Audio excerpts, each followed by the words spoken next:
Hello and welcome to this segment of Aura. My name is Maria Fox and I am here with Charo Minarojas and Dr. Vivian Jiménez-Estrada to talk about the Black Communities Process in Colombia. So I will let each of these wonderful women introduce themselves. Oh, thank you. Good morning, everybody. I'm actually very happy to be here in Algoma University. Very interesting and important experience for me. My name is Charo Minarojas. I'm part of the Black Communities Process in Colombia, South America. And this is a nationwide organization. I'm a member of the national coordination of the organization and also the international and human rights working group. Thank you. And my name is Vivian Jiménez-Estrada, and I am an assistant professor here at Algoma University. I have been teaching here for 4 years now, and I come from Guatemala, and my people are the Maya Achi people. That's from my grandmother's side, and that's what I highlight when I teach in the Department of Sociology. I've also been very fortunate to have been doing a lot of research in terms of the peace accords in Guatemala, particularly in relationship to education. So. Oh, excellent. Mm-hmm. Perfect. Thank you. So can you guys talk a little bit about what's going on in Colombia? Well, we just have in November signed a peace agreement between one of the largest and longest guerrilla group in the Americas and Latin America, FARC, and the government, the Colombian government. And this peace agreement, although bring a lot of hope to Colombia because it has been more than 50 years of internal armed conflict, also has some concerns, particularly for Afro-descent and Indigenous peoples. We, Afro-descent and Indigenous peoples, managed to have within the body of the agreements and a specific part of it, that is the ethnic chapter, that provides some kind of safeguards to ensure that the rights of indigenous and Afro-descendant peoples are protected and respected during this peace implementation process. So we are now in this process of how we are going to implement these agreements and how we are going to interpret these agreements in the framework of the collective rights of indigenous and Afro-descendant people. So that's part of what is the heavy going on right now in Colombia, among other things that we can be discussing, a little bit more, but because it's still a lot of violence in the territories, despite the fact that we have a peace agreement, because we have any other armed groups, not just guerrilla groups, but paramilitary groups, narco-traffic groups, that have also an impact in the overall situation in Colombia. So this is just part of what we can vision as a peace for Colombia, and particularly for ethnic people. Mm-hmm. And I guess part of my interest in what you're doing right now is the fact that Guatemala signed the peace accords in 1996. It's been 21 years since they have been signed. The implementation process has been short of difficult, right? Mm-hmm, mm-hmm. Not impossible, but very difficult. And I understand that a lot of our leaders have also come to Colombia to speak about the lessons learned throughout the process and how to perhaps avoid co-optation by the state, which is often what happens. You get caught up in the institutionalization of processes, and sometimes the will is not quite there to implement them and operationalize them. Mm-hmm. So and that's sort of my interest in terms of the lessons that have been learned and how you will go forward based on the Guatemalan case that's still ongoing, because we still have a lot of violence, right? A lot of gendered violence as well, particularly amongst poor, rural, and indigenous women in particular. So I would like us to maybe focus a little bit on that as well. Yeah, that's a pretty important element of this peace agreement, because this is an agreement that prides itself by being one of the most comprehensive peace agreement in history of conflict in many places. And effectively there was consultation with Guatemalan people and people in Africa and different places that have come. Chile, for instance, is part of the countries that are that have been participating also, to look at these experiences and to see how we can correct in this process. I have to say, from the perspective of Black people and indigenous people as ethnic groups, that still is a lot to learn for Colombia, for instance, from the Guatemalan experience, right? Because one thing, for one thing, we had to practically push the door to be part of the dialogues, and we weren't part of the dialogues, but at the end we were able to at least sit with the parts, sit with FARC, sit with the government, and present our points of view, right? To make sure that when the agreements were written and the agreements were discussed, effectively the rights of indigenous and Afro-descendant people will be respected. Mm-hmm. And I have to say, because not everybody is going to know this, Colombia in 1991 recognized, had a change of constitution, an amendment. And this amendment recognized that it is a multicultural country, it's a pluri-ethnic country, and from there, particularly indigenous had a set of laws and recognitions that improved and increased with these constitutional changes. But Black people particularly was visibilized, make it visible with the new constitution, and we were able to introduce a set of regulations and norms that recognize for us collective rights. One of them, the right to have collective ownership of land that we have been there for centuries, as early as 1600s, and brought from Africa in the slave trade period. So we have these rights. In our struggle is to be recognized in those rights as people, right? That's kind of we aim to be back what we have been since we came from Africa. We were people there, pueblos, and that's what we are and want to be and be recognized as. So it has been very, very important for the peace agreements to have this set of regulations, of safeguards that ensure that our rights are effectively protected, particularly territorial rights, because a lot of what is going on in the agreements, one big set of the agreements had to do with territories, have to do with land. It's going to be significant improvements and changes in terms of rural development, and that involve our territories, collective territories, ancestral territories. So, but yet we have to participate. We didn't fully participate in the dialogues to make sure that the agreements effectively have a strong and deep consideration of how to protect the rights of indigenous and Black people. Now, during the implementation, we want to ensure and we need to ensure that there is effective participation, and that everything that can happen in the territories is through the consultation of people in the communities and the people in the territories.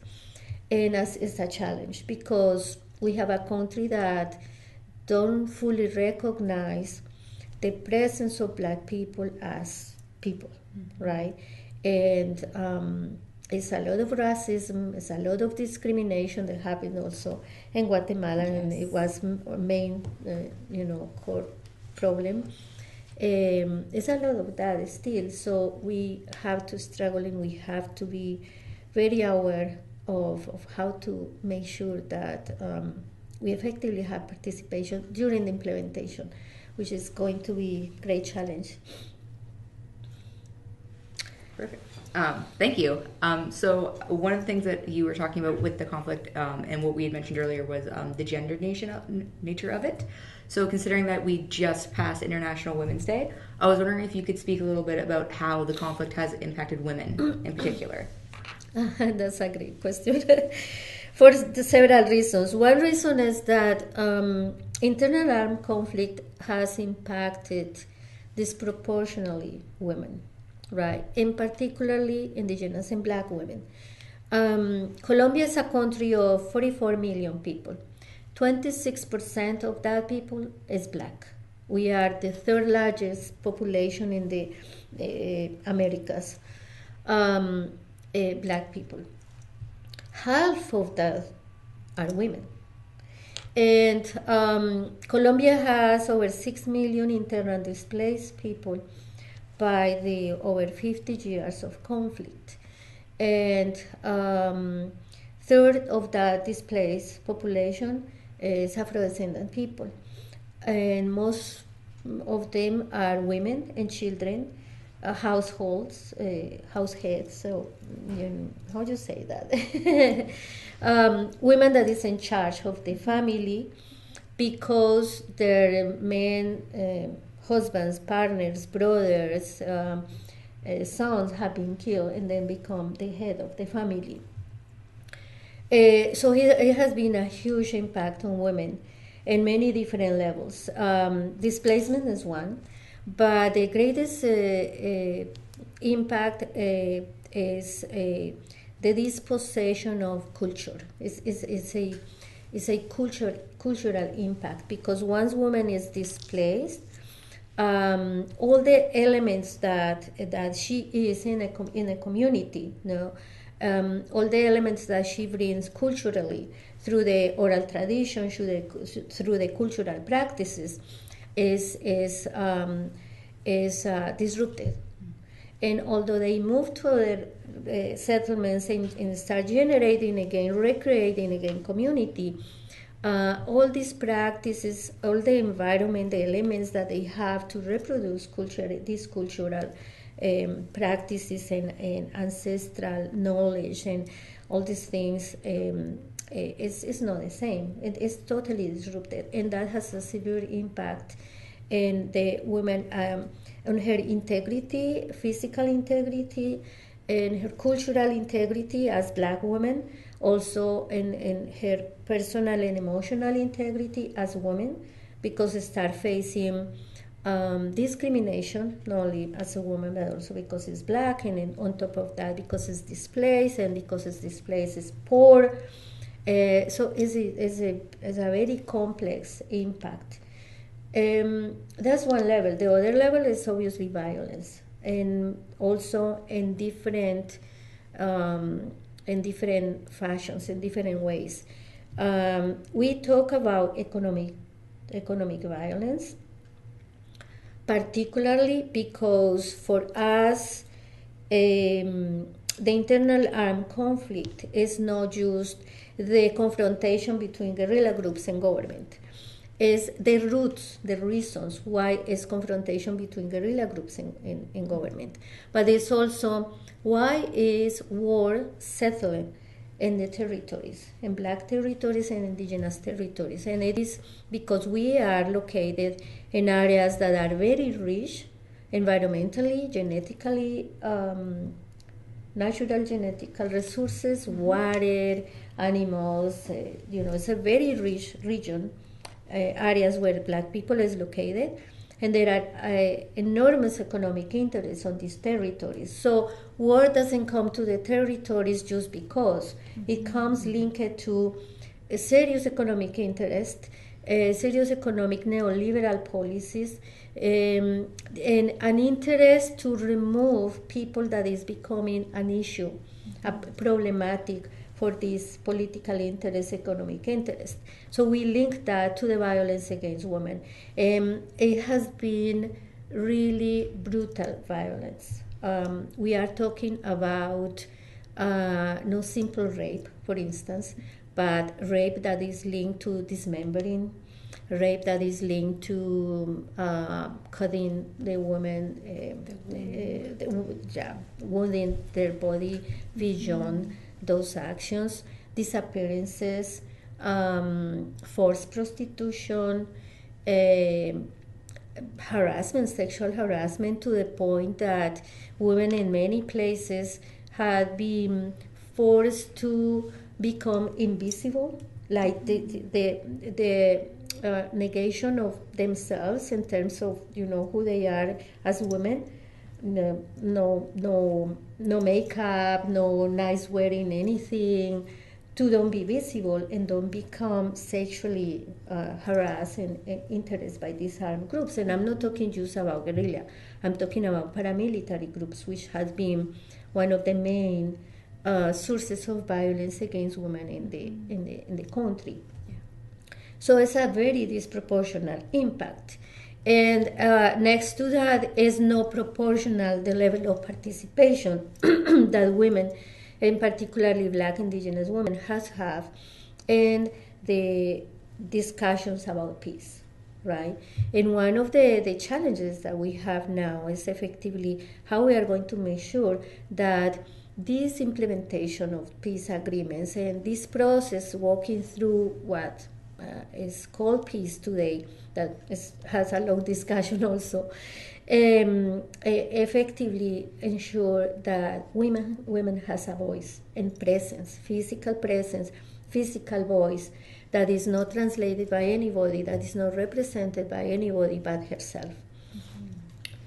Do you find that the Black women's and Indigenous women's causes have been trying to be co-opted by the Western liberal non-Indigenous feminists in Colombia?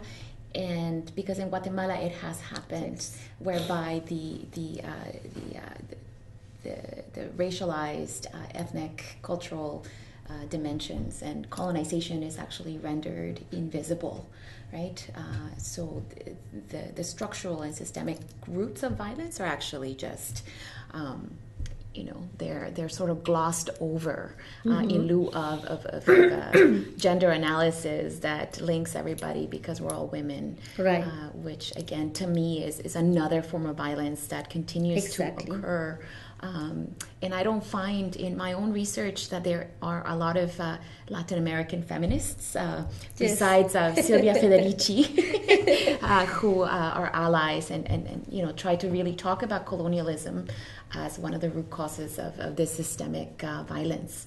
And I think that linking that to processes not just in Guatemala, but even here in Canada with the issue of missing and murdered Aboriginal women, right, I think that there are so many links that we can make in terms of gendered colonial violence and how, years of policies like, the Indian Act, the gender very patriarchal Indian Act that has removed status for a lot of women and really dispossessed them of their cultural knowledge and roots and the relationships with their communities, have also put them in a very precarious sort of environment. Yes. There's a lot of human trafficking here as well. Yes. Dismemberment, total disregard for themselves as human beings, and then impunity by the legal and judicial system to persecute to the full extent of the law absolutely the perpetrators that are often white males.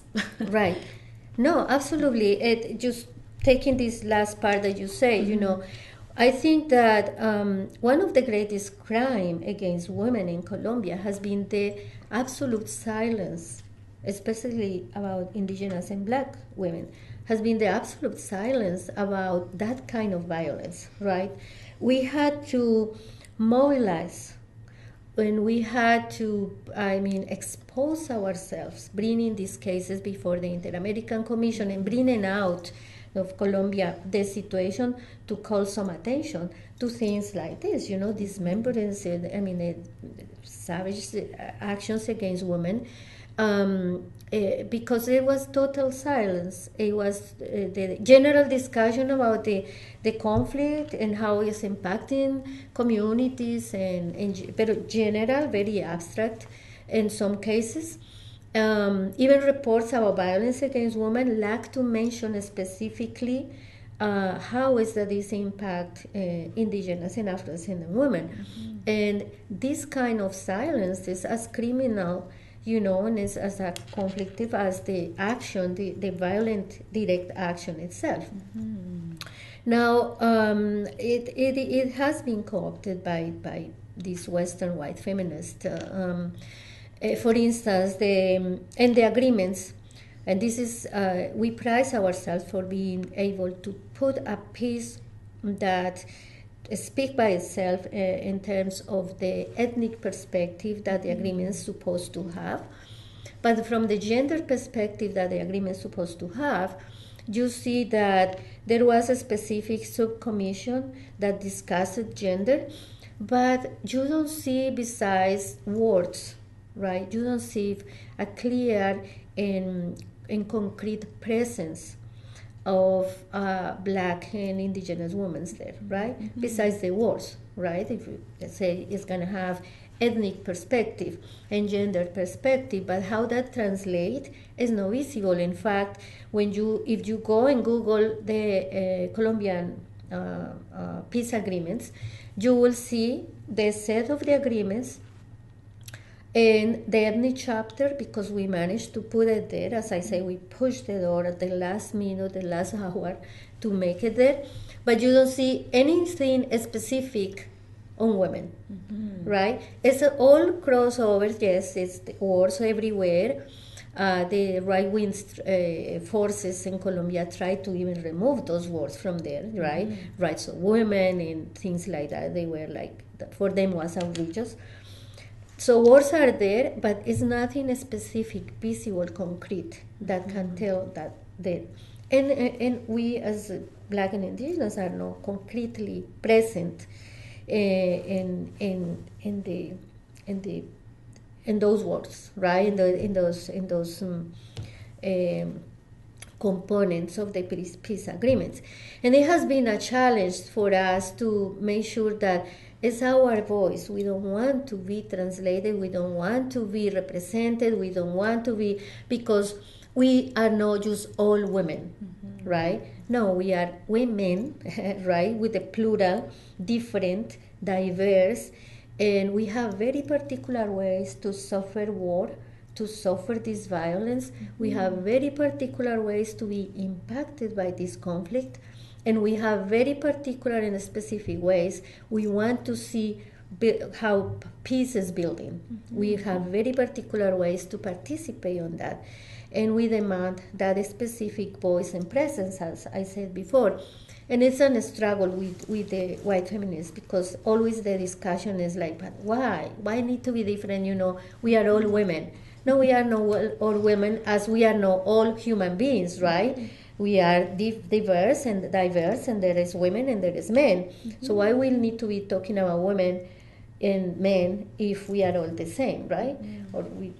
So we have to struggle a lot with that, to make sure that there is no this invisibility and negation again of ourselves. Yeah, another interesting aspect of the peace accords in Guatemala specifically was the fact that we had the development of a state-led office for the defense of the women, Defensoría de la Mujer Indígena, of indigenous women. And the results of that, as I did my PhD research in Guatemala during those years, I saw that there was a lot of emphasis on trying to get feedback from the communities, a lot of work trying to strengthen the political participation, a lot of skill building, a lot of educational projects in order to get more women to participate in formal processes. And yet, the amount of women that actually participate fully in places like the Congress, for example, we have one woman in Congress right now, right? Out of the two indigenous peoples that sit there, there's only one woman, with a lot of problems because there isn't a lot of legitimacy. Right. But also because, as indigenous peoples, many of us who work within Western constructs and systems, we try to bring in our own indigenous knowledges. And I say knowledges because we're very diverse again, just like we're diverse in being peoples. And that is not something that is valued or even, deemed as truth or valid, right, within those particular contexts. So is there I'm interested in finding out if there's any way in which the ethnic chapter is also seeking to bring in, you're saying that it really represents your voices. Is there also an attempt to then, within those voices, bring in indigenous knowledges, ancestral knowledge and practices as process in terms of the implementation? Absolutely, that's the central part of the and the reason the ethnic chapter exists, precisely to guarantee that all this knowledge, ancestral knowledge and experience and culture is present, and the implementation is why I talk about the interpretation of the agreements. You see, the agreements are writing for the overall whole Colombian society, but for ethnic people, for indigenous Afro-descendant peoples, needs a very specific interpretation. So when you say rural development, that doesn't mean the same for the overall Colombian. That means for rural indigenous and Afro-descendant people. It has to be interpreted from the experience and the knowledge and the notion that indigenous and black people have of what development means, for instance, right? Which is just to talk that subject is a big conflict and problem because for one thing, the economic system wasn't a matter of discussion in the dialogues. That was a no for the government. They say this is not discussed. And if we don't discuss the economic system, then we are not really touching the real roots of what violence, as I say, starting this conversation, the real roots of this conflict and the violence and the war in Colombia.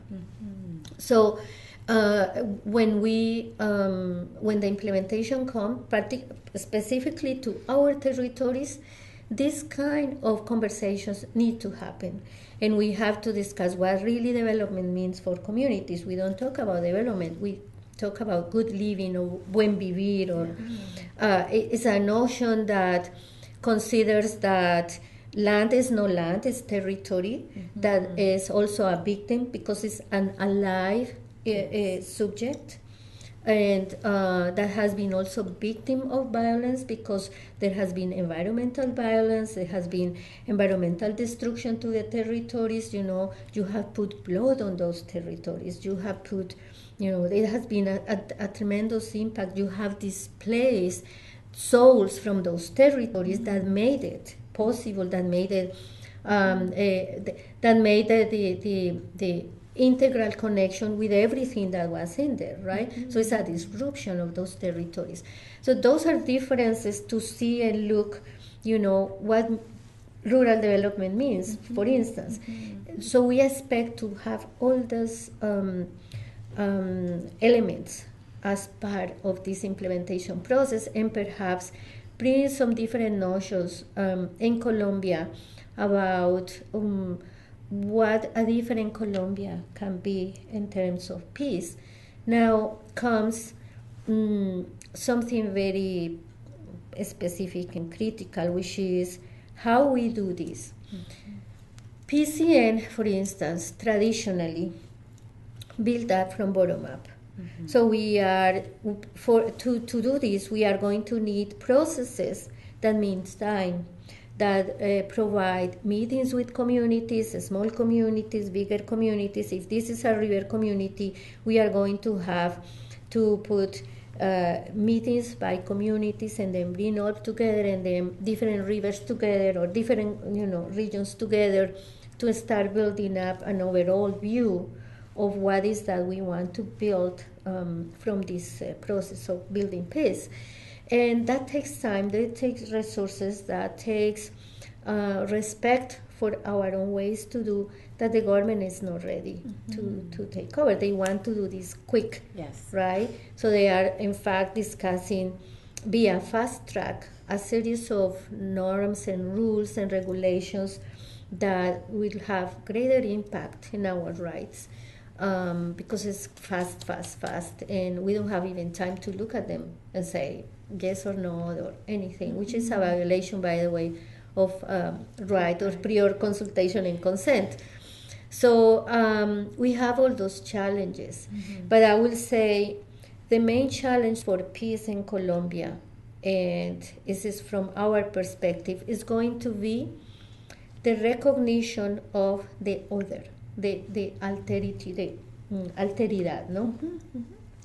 There is another that needs to be recognized fully as who it is, and its particularities and its diversity and this selfness, and until that happens, and that's why we as ethnic people are in this struggle. Until that happens, it's difficult to find peace, because we are going to be always in this constant conflict between the one that think that is and the one that is like subalterno, right? The one that is that you think is below and that is not really, right? And this constant conflict and struggle from this imposing that this one that has put here needs to be the same in order to be equal, right?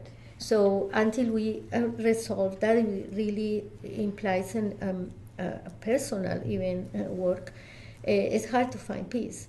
So that's why it's so important that the voices of women, presence of indigenous and Black people is really a core central element of the implementation of peace in Colombia.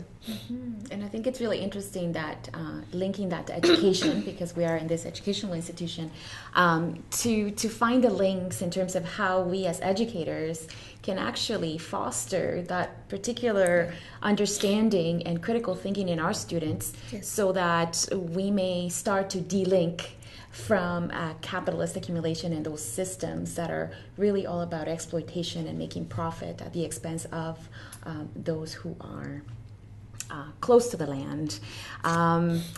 My reflection as we celebrate International Women's Day as well, and as I tell my students, is that we have to be able to dream about fitting in, as the Zapatistas would say, right? We want to live in a world where many worlds fit in, right? And I think that's exactly what you're talking about. It's about being able to appreciate, share a world where we can all be distinct and different and not be punished for it, right? And I think that as educators, I think that there would be great links that we can make in terms of opening up those discussions for students and start creating new ways of thinking.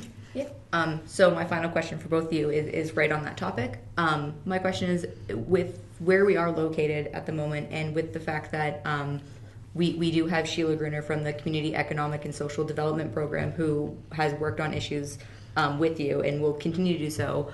How can students learn to challenge these sort of systems, and how can they become allies to this cause? Well, one part was you put it out there, and is the critical thinking, right? I think that this learning from these experiences, and I'm very grateful that I have the opportunity to be here, that you are bringing this opportunity to talk to the Algoma community and Susan Marie community, right? At least. It's because this is an educational process. We need to learn. We need to start looking beyond our little limits and borders, right?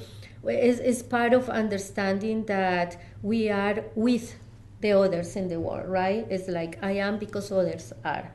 and it's a principle, African principle named Ubuntu, and that we exist with others, and so we look beyond our little borders. That's a very important part of it, and I think this is a great input for Sheila, for you, and all those that are bringing things from outside that give the opportunity to the students to just look that it is beyond, Susan Marie and Algoma. But there is, we have been discussing with few students, by the way, the possibility to visit Colombia, right? So delegations and go out and look at these other realities and share your experiences from here with those communities there and learn from there and have this exchange is another way. It's an enormous contribution when people come to the communities, because the communities don't feel alone, right?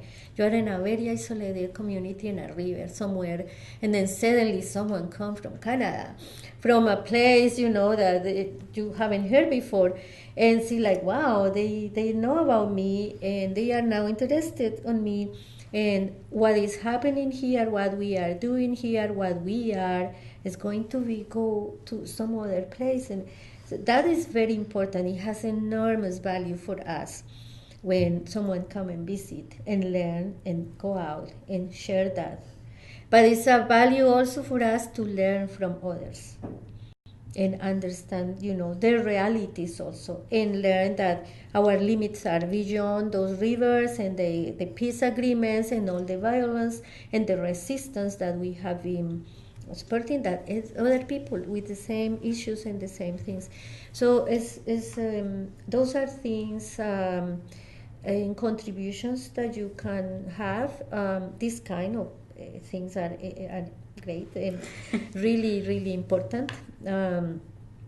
Write about it. We have a more political involvement, and we hope to, with this visit that I am having here to Canada, I visit Toronto and here, and I was in Ottawa before, to create like a network of people that is going to be constantly informed, constantly involved. It helps sometimes for us that students from the Algoma University write a letter to the Colombian government saying, hey, we are watching this situation and we are really outraged that this is happening, or we would like, or no, those kind of things are very helpful also, and you can become involved just by signing up a letter. Things like that are pretty. But I have to say, one of the reasons I'm here is because within the implementation in indigenous and Afro-descent territories, there is the need to put together a monitoring and implementation body, and we want Canada to be part of this body, right? That help us to monitor and help us to follow up in the implementation process, and help us to raise the voice in terms of what is going on and what is right and what is wrong, or positive, or impacting us positive or negatively. And Algoma is going to play, hopefully, a very important role in this involvement also, because we understand that here are experiences and people with great experience like Sheila and other professors that could bring also some technical support to some of these things that we need to build up, right? In terms of post-conflict and trauma, in terms of the development from the ethnic perspective, in terms of education, different areas that we know that here are some expertise that could contribute. So we expect that this involvement and direct participation from the university, and I'm sure that the people involved will find many ways to get the students also involved and participating. But one main thing, everybody is welcome to Colombia and to our territories. We love to visit. I'm pretty sure that we can put things together. Well, thank you very much for letting us have some of your time and for talking to us about these very, very important issues. Thank you, Dr. Jiménez-Estrada, for joining us as well. And thank you for watching. If you have any comments or questions from this broadcast, please feel free to reach out to myself at mfox@algomau.ca. Thank you. Thank you.